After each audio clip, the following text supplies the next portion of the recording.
अस्सलाम वालेकुम, this is Neela Paras and welcome to the Paras mentors. Japan में एक खुशगवार और मसरूफ तरीन सुबह का आगाज होता है। नौजवान ऑफिस जा रहे होते हैं, बच्चे अभी स्कूल पहुंचे ही होते हैं और वर्कर्स ने अपना काम करना शुरू ही किया होता है कि एकदम से धमाका होता है और सब कुछ खत्म। ये कोई आम धमाका नहीं बल्कि बॉम्ब अटैक था, वो भी atomic bomb attack. Yes, I'm talking about Hiroshima and Nagasaki bomb attack.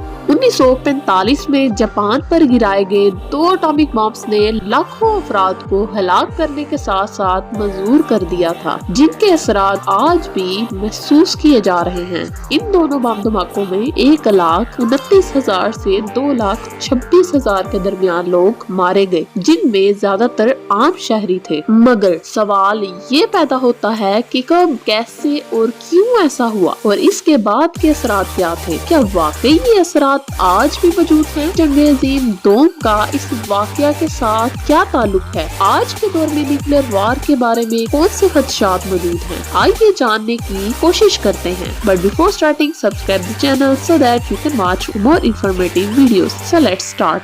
75 साल पहले अमेरिका ने 16 जुलाई 1945 को न्यू मैक्सिको के सहरा में पहले एटमी धमाके के तजर्बे के साथ एटमी दौर का आगाज किया। 3 ही हफ्तों बाद अमेरिकी बमबारों ने हिरोशिमा और नागासाकी के शहरों पर हैरानकुन एटमी बम हमले किए। 6 अगस्त की सुबह 8:15 पर यूरेनियम, जो एक खतरनाक रेडियो एक्टिव एलिमेंट है, उस पर मबनी एटम बम को इस्तेमाल किया गया। इस बम का नाम लिटिल बॉय रखा गया, जो कि हिरोशिमा के 3,20,000 लोगों पर फेंका गया। इस धमाके की कुव्वत 15 किलो टन ट्राई नाइट्रोटालोइन के धमाके के बराबर थी, जिसने मिनटों में आधा शहर तबाह नहीं गायब कर दिया। इस पावरफुल धमाके से सुपरसोनिक शॉक वेव पैदा हुई, जिसके नतीजे में समुद्री तूफान की सी सूरत हाल पैदा हुई, जिसने 70% इमारतों को जलाकर राख कर डाला। इसके बाद दूसरी और उसी कुव्वत की मगर उल्टी डायरेक्शन में हवा चली, जिसने कई किलोमीटर तक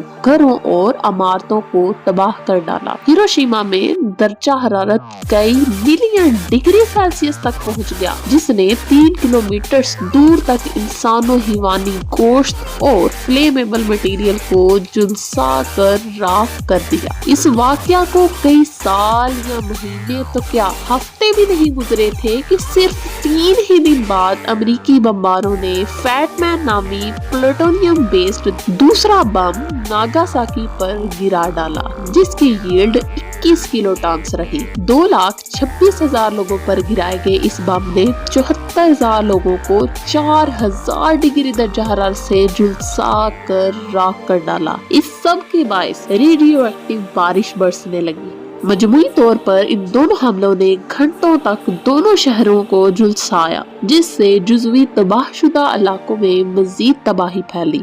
लेकिन ये सब इंसानियत के साथ हुआ क्यों? इसमें कोई शक नहीं कि इस एटॉमिक बमिंग ने वर्ल्ड वार 2 को तो खत्म कर डाला, लेकिन इसकी लागत तकरीबन 2.25 लाख से ज्यादा इंसानी जानें आई। जिन फैक्टर्स की बिना पर ये बॉम्बिंग की गई थी वो ये 2 हैं। पहली वजह ये थी कि जापान किसी भी तौर पर हथियार डालने को तैयार नहीं था। जापान अपनी शहंशाही बरकरार रखना चाहता था और अपनी जंगी आजमाइशें करने के साथ साथ अमेरिकी फौज के कब्जे में हरगिज़ नहीं रहना चाहता था। इसके बरक्स अमेरिका चाहता था कि जापान हथियार डाल दे, जिसका सीधा सीधा मतलब जंग जारी रहना था। ऐसा दिखाई दे रहा था कि अमेरिका को खुद को एक जमीनी हमले के लिए पेश करना पड़ेगा, जिसमें कई इंसानी जानों के ज़िया का खदशा भी शामिल था, जबकि एटॉमिक बम्स ने जंग को जल्द खत्म करने के लिए एक आले के तौर पर काम किया। इस बात का सीधा मतलब ये है कि जापान के साथ जंग एक तेज रफ्तारी से खत्म होने और अमेरिकी जानों को बचाने के लिए बम धमाके किए गए। दूसरा अहम मकसद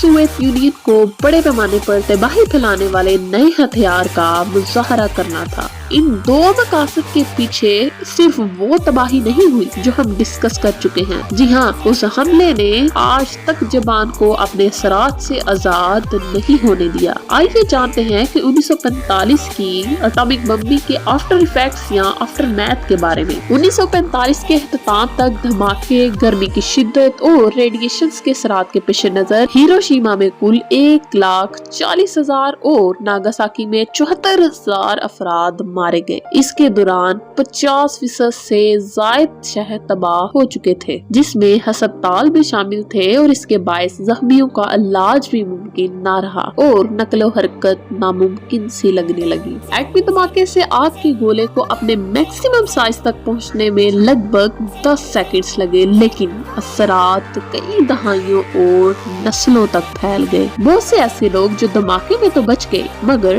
بعد میں ریڈیشنز یعنی شعاعوں سے پیدا ہونے والی بیماریوں کی نظر ہو گئے. بم دھماکوں کے 5 سے 6 سال بعد بچ جانے والے افراد میں لیکیمیا کے واقعات میں نمایاں اضافہ دیکھا گیا، اور جو اس سے بچ گئے تقریباً ایک دہائی کے بعد تھائرائیڈ، بریسٹ، لنگ اور دیگر کینسروں میں مبتلا ہو گئے، جن کی شرح عام سے کہیں زیادہ تھی. حاملہ خواتین میں مس کیریجز اور ان کے ننھے بچوں کی مواد کی شرح میں خاطر خواہ اضافہ دیکھا گیا. اور ان تمام بیماریوں سے بچ جانے والوں کو اپنی ساری زندگی میں ریڈیشن سے پیدا ہونے والے کینسر سے خطرہ لاحق رہا، جو کہ آج بھی 7 دہائیوں کے بعد تک محسوس کیا جا سکتا ہے. ان دونوں حملوں میں زندہ بچ جانے والوں کو ہباکوشا کہا جاتا ہے. انہوں نے اپنی نئی نسلوں کے ساتھ مل کر بھرپور اس عمل کے خلاف احتجاج کیا اور دنیا بھر میں نیوکلیئر ویپن فری ورلڈ کے لیے کوششیں جاری رکھی، تاکہ آنے والی نسلیں دوبارہ زمین پر جہنم نہ دیکھ سکیں. لیکن